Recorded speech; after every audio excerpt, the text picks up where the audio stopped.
चंडीगढ़ का मेयर चुना हुआ 36 वोट है, बैलेट पेपर है, उसमें से 8 वोट बेईमानी हो सकते हैं, तो मशीन है, मोदी है तो मुमकिन है। पाकिस्तान का नाम कितना ऊंचा कर दिया मोदी ने। ये कहना चाहते हैं कि आम आदमी पार्टी और कांग्रेस मुसलमानों को वोट बैंक के लिए इस्तेमाल करती है। बिल्कुल बिल्कुल यही है, बीजेपी नहीं करती। राघव जी, क्यों प्रधानमंत्री मोदी फिर से चुनाव जीतेंगे? वो जो पॉलिसीज़ ला रहे हैं इंडिया के लिए, इतनी डेवलपमेंटल स्ट्रेटजीज जो कि इनकी गवर्नमेंट फ्रेम कर रही है, तो डेफिनेटली इन्हीं को आना है। देखो भाई साहब, वो आप अपने मुंह से जो मर्जी कहे। अब मैं बोल दूं मैं किसान हूँ जी, मैं बहुत परेशान हूँ, मेरे को मोदी जी ने परेशान कर रखा, दुखी हूँ मैं, ये तो मैं किसान हो जाऊँगा? मेरा बैकग्राउंड थोड़ा जानते हो आप मैं कौन हूँ। आम आदमी पार्टी के मुख्यमंत्री केजरीवाल जी कहते हैं कि उनके नेताओं को फंसाया जा रहा है, बिना किसी सबूत के मनीष सिसोदिया 1 साल से बंद है। क्या ये बात सही है? जायज़ है, सही है, क्यों है? मर्डर केस में 6 महीने में आदमी बाहर आ जाता, उनके ऊपर क्या केस है आज तक ईडी सीबीआई वो नहीं बता पाती है, क्यों नहीं बता पाती? पर मोदी सरकार तो दावा करती है हमने मुस्लिम महिलाओं के लिए 3 तलाक हटा दिया, हलाला हटा दिया, फिर भी वो मुसलमानों का भरोसा नहीं जीत पा रहे हैं, क्यों? यही बात है ना, वो चाहते हैं कि हम भैया अलग ही रहे, अलग ही चले, उनको एक रास्ता अलग ही चाहिए। As I already told you, अगर मुसलमान और हिंदू का जो ये शब्द है लाइक कम्युनलिज्म है, इसको हटा के कुछ भी आप बोलोगे तो मोदी जी ठीक है। नमस्कार, मैं शुभम पांडे और आप खोल चुके हैं न्यूज टीवी। हम मौजूद हैं नई दिल्ली स्थित करोल बाग मार्केट में, जो कि बीजेपी का गढ़ माना जाता है। पिछले 2 बार से मीनाक्षी लेखी यहाँ की सांसद बनती आ रही हैं। तो आइए हम लोगों से बात करेंगे और जानेंगे कि क्या फिर से मीनाक्षी लेखी यहाँ की सांसद बनेंगी, क्या बीजेपी की सरकार भारत में बनेगी, या इस क्षेत्र से सोमनाथ भारती आम आदमी पार्टी के बाजी मार ले जाएंगे। का नाम? मेरा नाम सब कालीचरण। कालीचरण जी, आप किसे अगला प्रधानमंत्री बनाना चाहेंगे? ये मोदी है, मोदी क्यों? जो सब कुछ मिल रहा है मोदी से। ऐसा क्या मिल रहा है जो बाकी सरकारों ने नहीं दिया? हिंदुस्तान का नाम कितना ऊंचा कर दिया मोदी ने।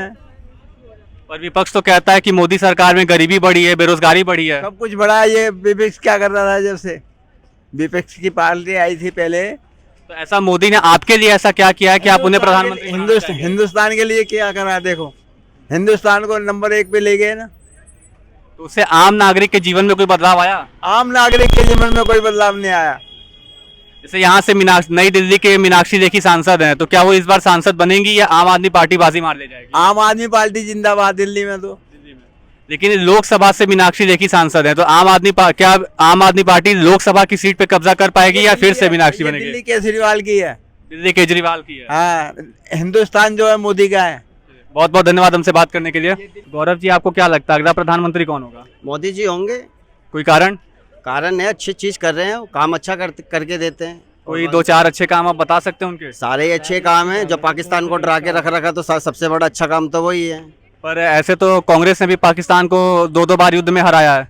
तो कांग्रेस ने हराया ना, इस बार मोदी जी की बारी है। मोदी जी ने उन्होंने करके दिखाया, मोदी जी ने तो मुंह से हराया है ना। जैसे ये करोल बाग नई दिल्ली के अंदर आता है, तो नई दिल्ली से मीनाक्षी लेखी 2 बार से सांसद बनती आ रही हैं, तो क्या वो फिर से सांसद बनेंगी या आम आदमी पार्टी के सोमनाथ भारती बाजी मार ले जाएंगे? आम आदमी पार्टी का तो कह नहीं सकते, लेकिन जो बीजेपी की तरफ से खड़ा होगा वो उसी की कह सकते हैं, वो ही आना चाहिए। मीनाक्षी लेखी ने काम अच्छा किया है या वो बीजेपी की तरफ से खड़ी हैं इसलिए वो जीत रही हैं? काम अच्छा किया होगा इसलिए आई होंगे ना। पर विपक्ष तो कहता है कि बीजेपी हिंदू मुस्लिम करता है, लोगों को भड़काता है, फिर कैसे उनकी सरकार बनती दिख रही है? भैया, जो भाईचारा नहीं रखना चाहते हैं वही कहते हैं ना कि हिंदू मुस्लिम है। जो भाईचारा रखना चाहते हैं वो थोड़ी बोलेंगे कि हिंदू मुस्लिम क्या है क्या नहीं है। ये कहना चाहते हैं कि आम आदमी पार्टी और कांग्रेस मुसलमानों को वोट बैंक के लिए इस्तेमाल करती है। बिल्कुल बिल्कुल यही है, बीजेपी नहीं करती। पर ऐसा नहीं लगता कि बीजेपी हिंदुओं को वोट बैंक के लिए यूज करती है? नहीं, ऐसा नहीं लगता भाई। बहुत बहुत धन्यवाद गौरव जी हमसे बात करने के लिए। आपका नाम? राघव। राघव जी, क्यों प्रधानमंत्री मोदी फिर से चुनाव जीतेंगे? वो जो पॉलिसीज़ ला रहे हैं इंडिया के लिए, इतनी डेवलपमेंटल स्ट्रेटजीज जो कि इनकी गवर्नमेंट फ्रेम कर रही है, तो डेफिनेटली इन्हीं को आना है। पर विपक्ष तो कहता है कि उनके सरकार में डेवलपमेंट कुछ नहीं हुआ, हवाबाजी हुई है, सिर्फ वो झूठा प्रचार, ईवीएम हैक करके जीत जाते हैं। तो इसमें कितनी सच्चाई है? अपोजिशन का काम है ना, अपोजिशन क्रिटिसाइज तो करेगी। पर कांग्रेस तो कहती है कि मोदी सरकार जब से आई है 45 साल में बेरोजगारी अपने चरम सीमा पर है, युवाओं के पास नौकरी नहीं है, महंगाई है, तो फिर कैसे बीजेपी जीतेगी? ये उनका कहना ठीक है, लेकिन ये भी देखना ज़रूरी है ना कि उनके टाइम पे कितनी एम्प्लॉयमेंट अपॉर्चुनिटीज़ गवर्नमेंट दे रही थी। अगर आज के टाइम में इसको कंपेयर करते हैं तो इतना स्टार्टअप्स प्रोग्राम मोदी जी ला रहे हैं, इतनी solar policies, startup India programs, तो ये एक तरीके से अपॉर्चुनिटी तो है एम्प्लॉयमेंट की। लेकिन ये अगर नेक्स्ट टर्म में गवर्नमेंट आती है तो ऑफकोर्स डेफिनेटली और चेंजेस होंगे इसमें। हाँ, तो ऐसी क्या पॉलिसीज 1-2 हैं जिनके वजह से आपको लगता है कि मोदी को कोई टक्कर नहीं दे सकता? जैसा कि बीजेपी का लक्ष्य है इस बार 400 सीटें जीतने का, तो विपक्ष उसको कैसे टैकल करेगा? डेफिनेटली अगर देखें तो इंडिया की जो आज की डेट में फॉरेन पॉलिसी है, वो वाकई में बहुत ज़बरदस्त है। अभी रिसेंट में जो यूएई में जो 4 नेवल ऑफिसर्स को वापस लाई है गवर्नमेंट, अगर शायद मैं मानता हूँ कि कांग्रेस गवर्नमेंट होती सेंट्रल में तो शायद वो ये पॉसिबल नहीं हो पाता। पर विपक्ष तो कहता है कि बीजेपी ने राम मंदिर को भी अपने चुनावी मुद्दे के लिए यूज़ किया, आर्टिकल 370 को भी। तो आर्टिकल 370 से आपको लगता है कि कश्मीर में वाकई में बदलाव आए हैं? आर्टिकल 370 मैं ये बोलना चाहूँगा कि इंटरनल सिक्योरिटी के पॉइंट ऑफ व्यू से, और क्योंकि जम्मू कश्मीर जो है वो इंटीग्रल पार्ट है इंडिया का, तो वो करना ज़रूरी था। ये है कि एक स्ट्रॉन्ग अपन को इंटरनेशनली कर देखेंगे तो इंडिया की स्ट्रॉन्ग पोजीशन देखने को मिलती है। ये जो आर्टिकल ने एब्रोगेट किया है 370, तो इसमें कोई क्रिटिसिज्म है ही नहीं। आपको कांग्रेस में या विपक्षी गठबंधन में कहाँ ऐसी कमी लगती है कि वो मोदी को नहीं हरा पाएंगे? नो कमेंट्स भाई, इसमें मैं कुछ नहीं बोल सकता। बहुत बहुत धन्यवाद हमसे बात करने के लिए। आपका नाम? लोकेश कुमार। तो लोकेश जी, ऐसा क्यों कि प्रधानमंत्री मोदी ही क्यों, सब उन्हें ही क्यों चुनना चाहता है और कोई क्यों नहीं? और उनके आसपास कोई खड़ा होने वाला लायक ही नहीं है। तो कोई खड़ा होने लायक नहीं है इसलिए, या मोदी जी ने अच्छे काम करे हैं कुछ इसलिए? देखो दोनों चीज़ें, एक तो काम भी अच्छा करा, कोई लायक भी नहीं है उनके साथ में खड़ा होते हुए। तो विपक्ष में आपको ऐसा कोई नहीं दिखता जो उनको टक्कर दे सकता है? राहुल गांधी, मल्लिकार्जुन खड़गे, खुद केजरीवाल? कोई भी नहीं है जी, नरेंद्र मोदी जी है जो है प्रधानमंत्री, राजा, असली राजा। विपक्ष तो उनको कहती है कि वो तानाशाह बनना चाहते हैं, विपक्ष को दबाना चाहते हैं, गरीबों को, किसानों, सबकी आवाज़ को दबा के वो एक तरफा तानाशाह बनना चाहते हैं। ऐसी कौन सी गवर्नमेंट है जिन्होंने गरीबों को नहीं दबाया? बताओ। नरेंद्र मोदी जी तो ऐसा काम कर ही नहीं रहे। ये तो साथ दे रहे हैं गरीबों का, सब चीज़ कर रहे हैं, घर दे रहे हैं, टॉयलेट दे रहे हैं, मकान दे रहे हैं, लोन दे रहे हैं, हर चीज़ की सुविधा दे रहे हैं, इलाज फ्री दे रहे हैं, और क्या चीज़ चाहिए बताओ? फिर अगर सब कुछ सही हो रहा है तो फिर किसान 3 साल से क्यों परेशान है? वो किसान थोड़ा है, कौन कह रहा है आपको किसान है? पर वो तो दावा करते हैं कि हम किसान हैं, हम असली किसान हैं। देखो भाई साहब, वो आप अपने मुंह से जो मर्जी कहे। अब मैं बोल दूं मैं किसान हूँ जी, मैं बहुत परेशान हूँ, मेरे को मोदी जी ने परेशान कर रखा, दुखी हूँ मैं, ये तो मैं किसान हो जाऊँगा? मेरा बैकग्राउंड थोड़ा जानते हो अब मैं कौन हूँ।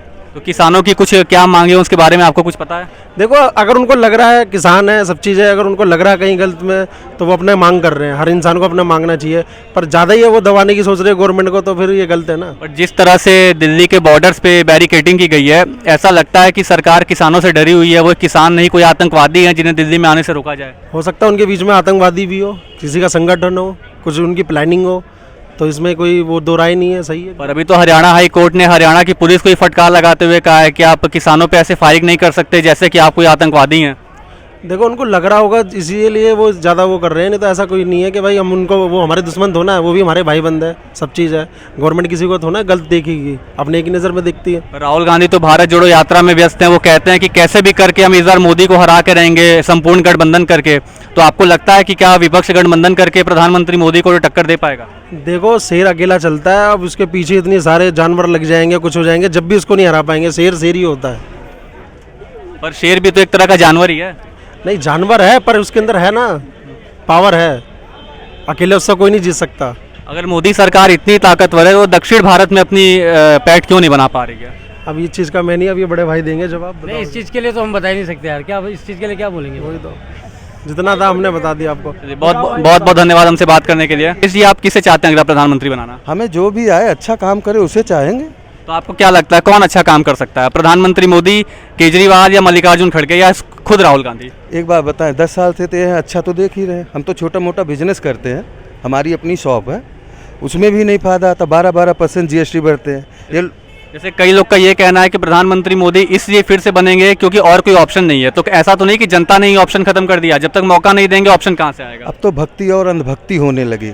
अब भगत कौन है, अंधभगत कौन है? जो देख के भी ना देखे वो अंधभगत है, जो देख के सब कुछ बोले वो भगत है।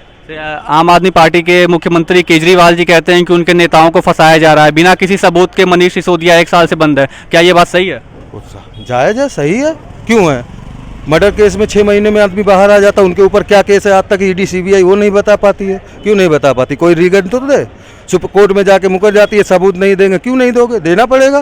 कोर्ट किस लिए? सबूत क्यों नहीं दोगे? केजरीवाल जी खुद को कट्टर ईमानदार होने का दावा करते हैं। अगर वो इतने कट्टर ईमानदार हैं तो उनको 7 बार ED के समन भेजे गए, वो क्यों नहीं ED के सामने पेश होते हैं? ED के सामने समन भेज रही है ED कुछ बताएगी ना, केस क्या केस है, किस धारा में बोल रहे हैं, कौन गवाह है, कौन क्या है।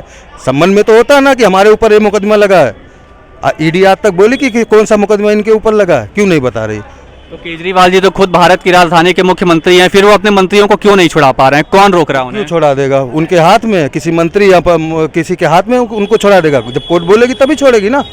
पर केजरीवाल जी तो जब राजनीति में आए थे तब उन्होंने बच्चों की कसम खाई थी कि मैं कांग्रेस से कभी गठबंधन नहीं करूंगा। अब वो दिल्ली में खुद 3 सीटों पे गठबंधन कर चुके हैं कांग्रेस के साथ, तो ऐसा तो नहीं कि वो दिल्ली की जनता का भरोसा खो रहे हैं। ऐसा तो किसी के साथ नहीं है। जिसको ये बीजेपी भी तो जिसको बोलती है चोर अपने में शामिल कर लेती है। उदाहरण के तौर पे कितने बंदे हैं, आप तो खुद पता पत्रकार है, आपको नहीं पता है।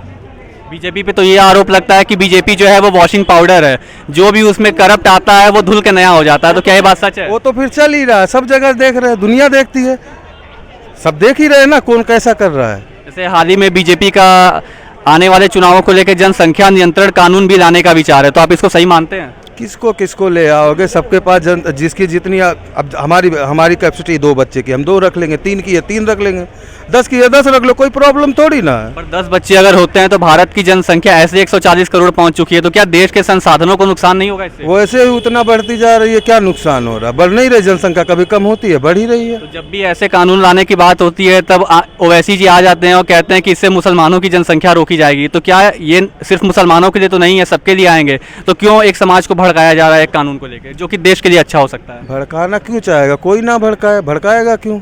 ओवैसी जी ने कई बार कहा है कि अगर ये कानून आया तो इससे मुसलमानों की जनसंख्या घटेगी, हिंदू राष्ट्र बन जाएगा, हिंदू हम पे कब्जा कर लेंगे। हिंदू राष्ट्र में आप कितनी सच्चाई देखते हैं? हिंदू राष्ट्र तो हो ही नहीं सकता, हिंदू गांव नहीं हो सकता, हिंदू राष्ट्र क्या बनाएंगे? हिंदू गांव नहीं हो सकता। पर क्या आपको नहीं लगता कि हिंदू एक राष्ट्र डिजर्व करते हैं? क्योंकि मुसलमानों के पास 57 देश हैं, ईसाइयों के पास है, तो क्या एक हिंदू एक राष्ट्र अपने लिए नहीं मांग सकता? मांगने को सब मांग सकते, सबका हक है, मांग सकते हैं, बना नहीं सकते ना।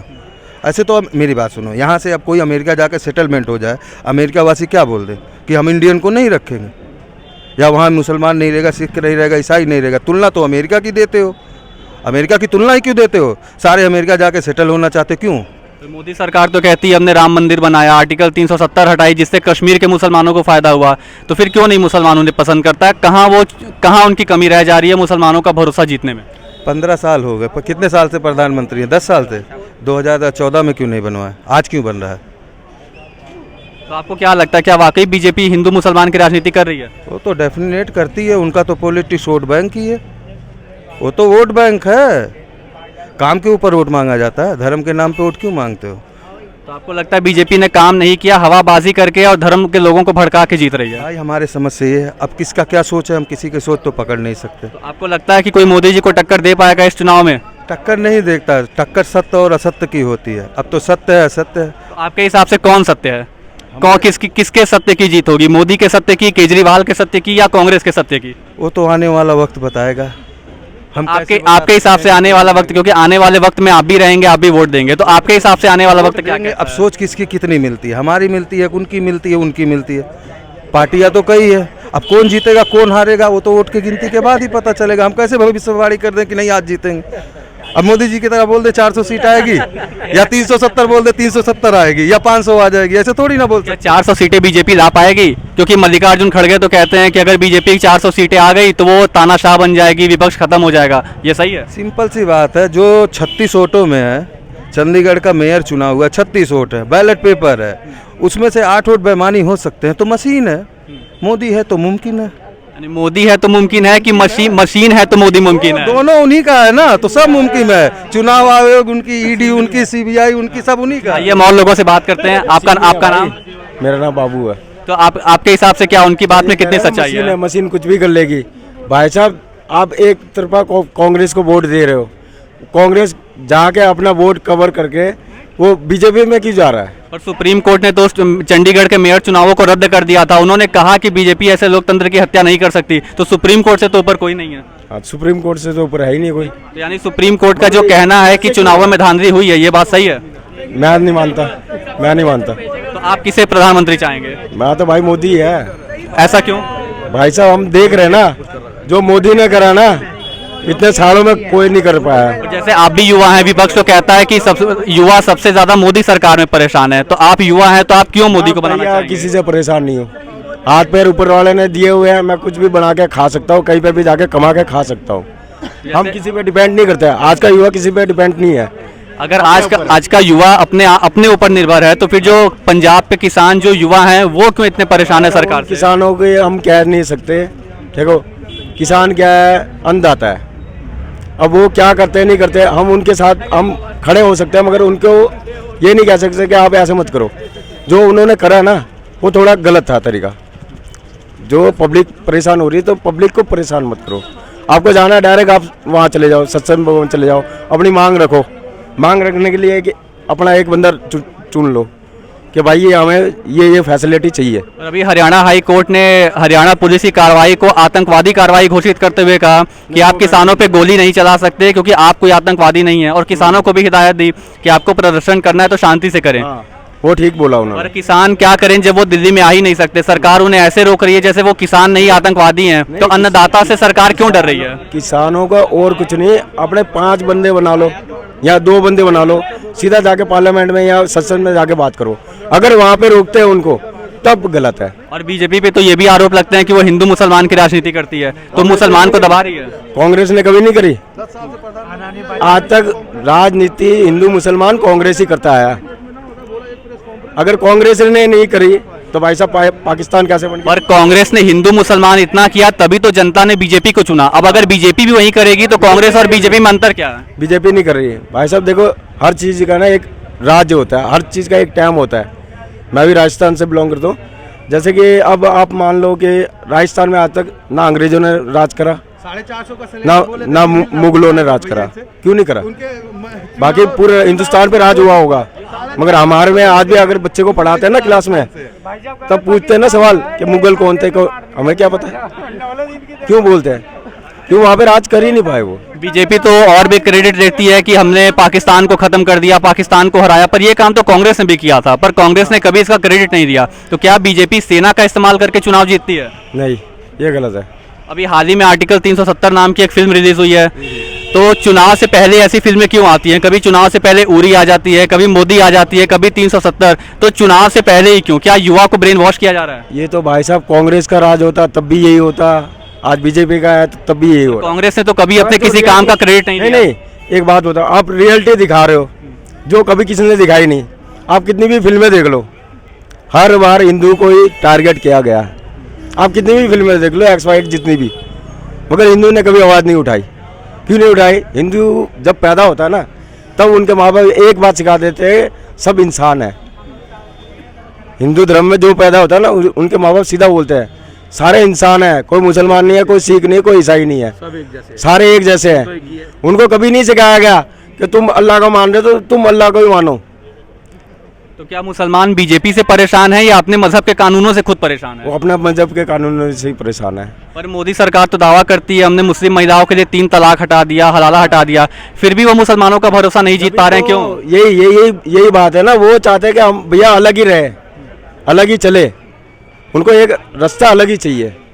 वो अब आप और हम रोकेंगे ना तो वो नहीं रुकेंगे। वो कहेंगे भैया हम तो पहले से ऐसे जी रहे, आप कैसे चेंज कर लोगे? बाकी आप हिंदू को चेंज कर लो, सिख को चेंज कर लो, ईसाई को कर लो, उनको मत करो। कुछ ही दिन पहले अमित शाह जी का बयान आया कि वो चुनाव से पहले यूसीसी लागू करके रहेंगे, तो क्या यूसीसी देश में लागू होना चाहिए? क्या समान नागरिक संहिता की इस देश को वाकई में ज़रूरत है? ज़रूरत तो है थोड़ी बहुत। तो देखो हमारी तरफ से अगर युवा अगर चाहता है ना तो कुछ भी कर सकता है।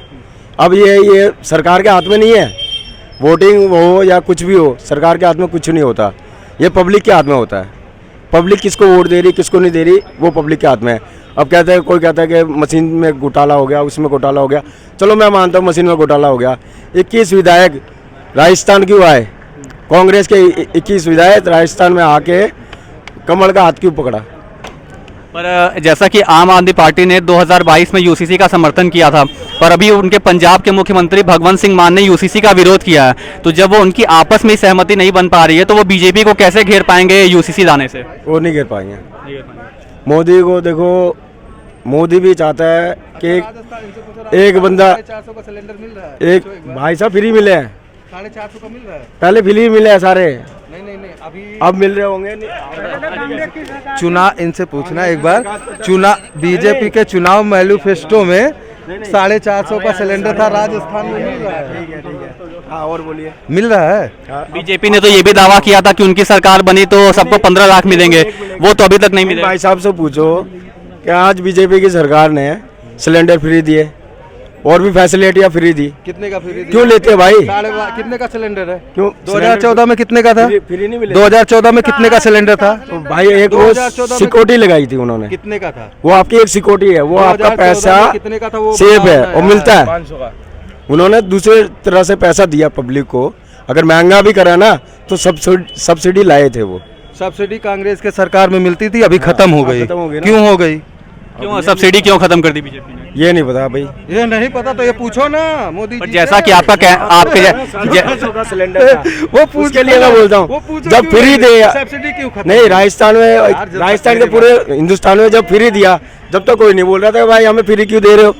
अभी फोन राजस्थान में फ्री मिले सबको, राजस्थान में फोन फ्री मिले। पर फ्री की राजनीति क्या देश पे संकट नहीं है? ऐसे केजरीवाल जी ने दिल्ली में फ्री मुफ्त बिजली और पानी देने की बात कही थी, जिससे केंद्र सरकार पे और आम आदमी की जेब पे खतरा आता। तो क्या फ्री देना देश की अर्थव्यवस्था को संकट में डालना नहीं है?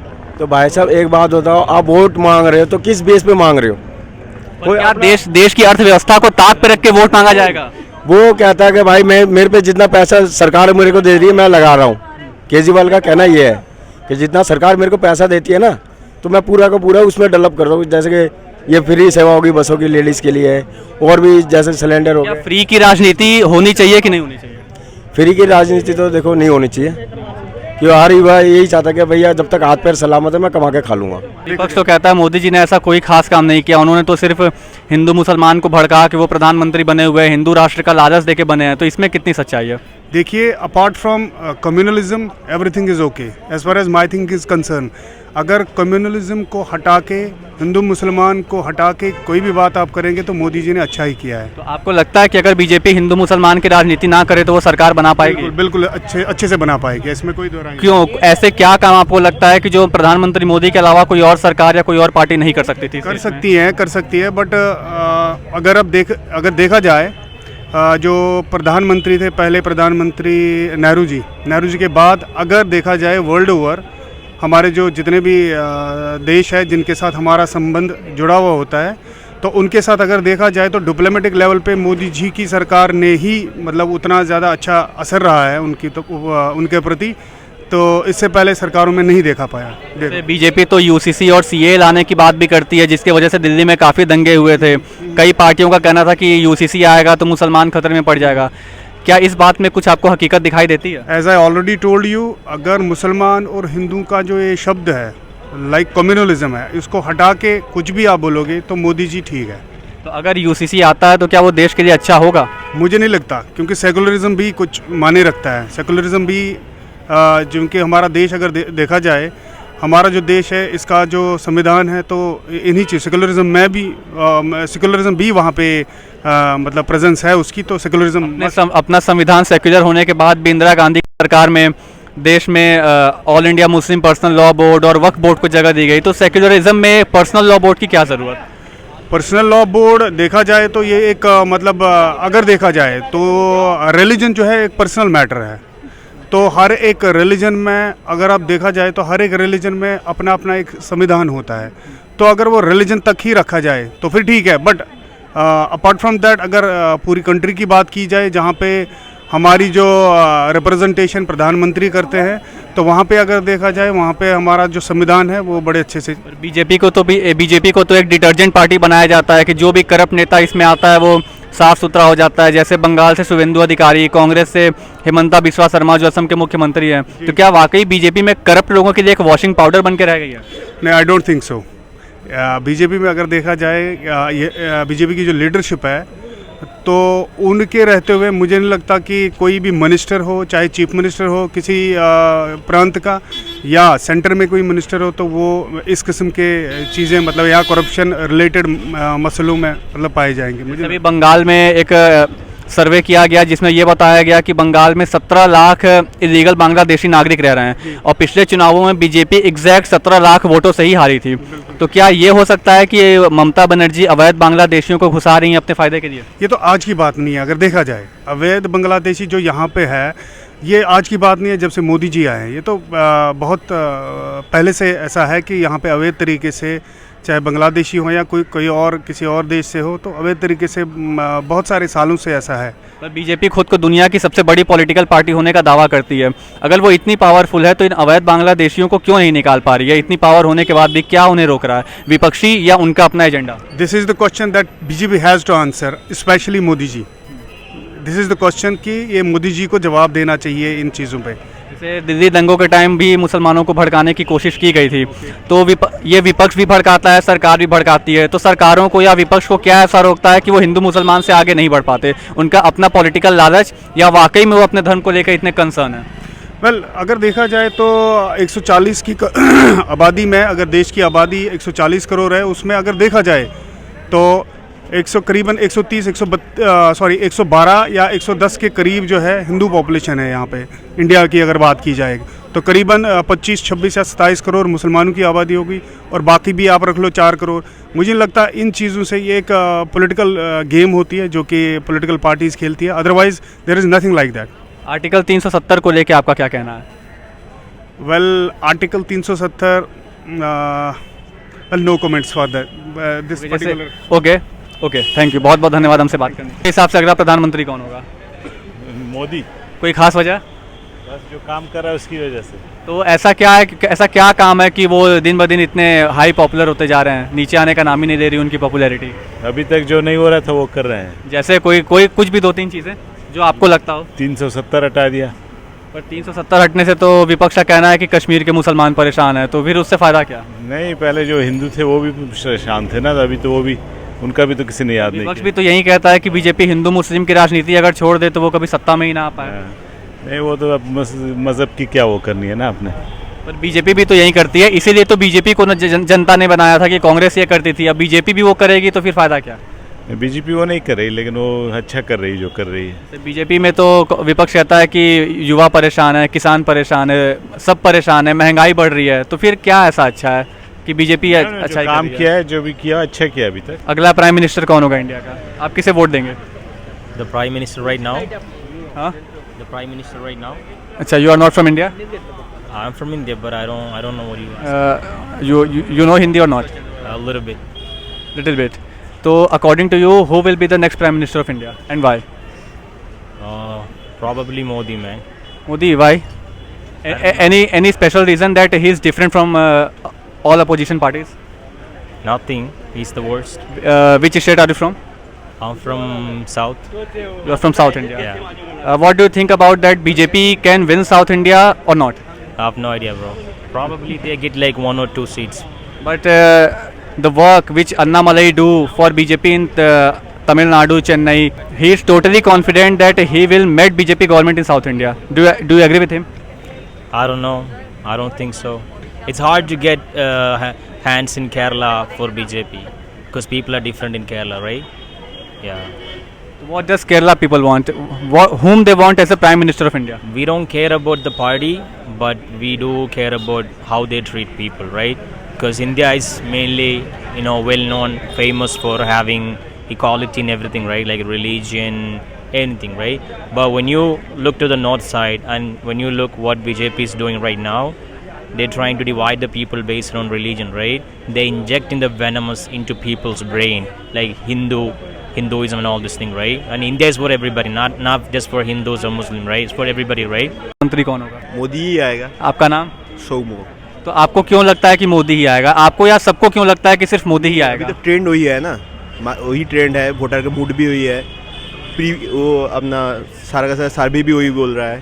तो ट्रेंड में है मोदी और कोई ऑप्शन नहीं है, या उनके डेवलपमेंट या उनके काम हैं जो उन्हें पीएम बनाएंगे, या ये एक रीज़न है कि और कोई ऑप्शन नहीं है? नहीं, ऑप्शन देखिए, ऑप्शन तो है, बट पार्टी के थ्रू में, मतलब बीजेपी में बहुत सारे ऑप्शन है, ठीक है? तो मोदी ये नहीं तो और भी काबिल सारे मिनिस्टर है जो ऑपोजिशन में कोई ऐसा ऑप्शन है, कांग्रेस, आम आदमी पार्टी या कोई और पार्टी जो टक्कर दे सके मोदी को? नहीं, अभी तो वो नहीं लग रहा है, पर अभी डेवलपमेंट पे फोकस करेंगे, पॉलिसी पे फोकस करेंगे और यूनिक कुछ पॉलिसी लाएंगे तो शायद से हो सकता है। अपोजिशन तो कहता है, विपक्ष तो कहता है कि बीजेपी डिवाइड एंड रूल की पॉलिसी करती है, हिंदू और मुस्लिमों को आपस में भड़का के चुनाव जीतती है, तो क्या इस बात में कोई हकीकत देखते हैं आप? बीजेपी, हाँ, कुछ लीडर बीजेपी के तो शायद करते हैं शायद से, बट हाँ, ग्राउंड लेवल पे भी उसका असर हो रहा है। पर एक्चुअली क्या है कि पार्टी हमेशा जो पब्लिक के मूड देख के अपनी पॉलिसी बनाती है, और जो पब्लिक जो चाहती है ना वही रिफ्लेक्शन होती है उसमें। तो क्या ये हिंदू मुस्लिम की राजनीति करना, हिंदू मेजॉरिटी बनाना पब्लिक की डिमांड है, या इसको सरकारों द्वारा क्रिएट किया गया है? कुछ पब्लिक को तो डिमांड है, शायद से कुछ पब्लिक का तो डिमांड है ये बनाना, क्योंकि अब देखो कुछ कुछ एरिया में जब मेजॉरिटी और माइनॉरिटी का जो नंबर जब चेंज होती है, जिसको हम कहते हैं कि डेमोग्राफिक चेंज, तो क्या होता है कि पब्लिक भी चाहती है कि हमारा कम्युनिटी और बढ़े। ठीक है, सिर्फ रिलीजन में नहीं है, सब में है वो। ठीक है, कास्ट में भी आप देखो, एक कास्ट चाहता है कि हमारा पॉपुलेशन बढ़े, दूसरे कास्ट के में, तो वो तो है। पर अभी हाल ही में फिलहाल राजस्थान में जनसंख्या नियंत्रण कानून लागू हुआ है, जिसमें 2 बच्चों से अधिक वालों को सरकारी नौकरी नहीं दी जाएगी। तो क्या ये जनसंख्या नियंत्रण कानून पूरे देश में लागू होना चाहिए? अभी के लिए तो नहीं, क्योंकि हम चाइना के बारे में देख रहे हैं कि 1 चाइल्ड पॉलिसी ने चाइना का क्या किया। तो हाँ, कि कुछ कुछ जगह में जैसे बॉर्डर एरिया में पॉपुलेशन जो है उसका थोड़ा ये रखना चाहिए, क्योंकि बॉर्डर एरिया में डेमोग्राफिक चेंज होगा तो दिक्कत आ जाएगा फिर। बट पूरे देश में शायद से लागू नहीं करना चाहिए। और भी ऐसी बातें सुनने में आती हैं कि बीजेपी के राज में किसान, गरीब और युवा सबसे परेशान हैं, बेरोजगारी अपने हाई लेवल पे है और महंगाई अपने हाई लेवल पे है। तो इसमें कोई सच्चाई है या सिर्फ अपोजिशन का फैलाया प्रोपेगेंडा? नहीं, अपोजिशन का नहीं बोल सकते, बट इसमें सच्चाई नहीं है, क्योंकि जॉब मिल रही है। ठीक है, और खेती भी ठीक ठाक ही है। जैसे मैं वेस्ट बंगाल से हूँ, तो वेस्ट बंगाल में जो सेंट्रल का जो स्कीम है वो भी चल रहा है, स्टेट गवर्नमेंट का भी चल रहा है, तो ऐसे कोई दिक्कत नहीं है। पर वेस्ट बंगाल में अभी हाल ही में रिपोर्ट आई है कि वहाँ 17 लाख इलीगल बांग्लादेशी माइग्रेंट्स रह रहे हैं और पिछले चुनाव में बीजेपी एग्जैक्ट 17 लाख वोटों से ही हारी थी। तो क्या ये ममता बनर्जी के काम है या वो इलीगल बांग्लादेशी जो ममता बनर्जी को लगातार वहाँ का मुख्यमंत्री बना रहे हैं? और क्या बीजेपी इस बार ममता बनर्जी को बंगाल में टक्कर दे पाएगी? नहीं, इलीगल माइग्रेंट्स ममता बनर्जी को सीएम नहीं बना रही। इसमें मतलब ये एनालिसिस गलत है, क्योंकि आप देखो, क्योंकि वहाँ का पॉपुलेशन अपना अब 50-50 मेल और फीमेल लेके चलो आप। फीमेल के लिए इतना सारा स्कीम है ना, फीमेल का जो मेजॉरिटी वोट ममता बनर्जी को जाती है और मेल का जो वोट है वो डिवाइड हो जाता है कास्ट के बेसिस पे। कास्ट के बेसिस पे नहीं होता वहाँ पे, रिलीजन के बेसिस पे हो जाता है शायद से। बट इलीगल माइग्रेंट की वजह से ममता बनर्जी पावर पे है, ये सच नहीं है। जैसा कि आपने देखा, ये थे करोल बाग के लोगों की राय अगले लोकसभा चुनावों के लिए। कोई परेशान है मोदी सरकार में बढ़ती महंगाई से, कोई परेशान है बढ़ते सिलेंडरों के दाम से, तो कोई परेशान है मोदी की हिंदू मुस्लिम की राजनीति से, तो कोई उनकी सरकार से खुश भी है। कईयों का कहना है कि उन्होंने अच्छे काम भी किए। तो बने रहिए हमारे साथ और कमेंट करके बताइए कि आप किसे देखना चाहते हैं अगला प्रधानमंत्री और किसके विचार जीतेंगे इस आने वाले लोकसभा चुनाव में, कांग्रेस के, आम आदमी पार्टी के या बीजेपी फिर से एक बार बहुमत की सरकार बनाकर रिकॉर्ड हासिल करेगी। कैमरामैन हर्षित मैगन के साथ मैं शुभम पांडे, करोल बाग, नई दिल्ली।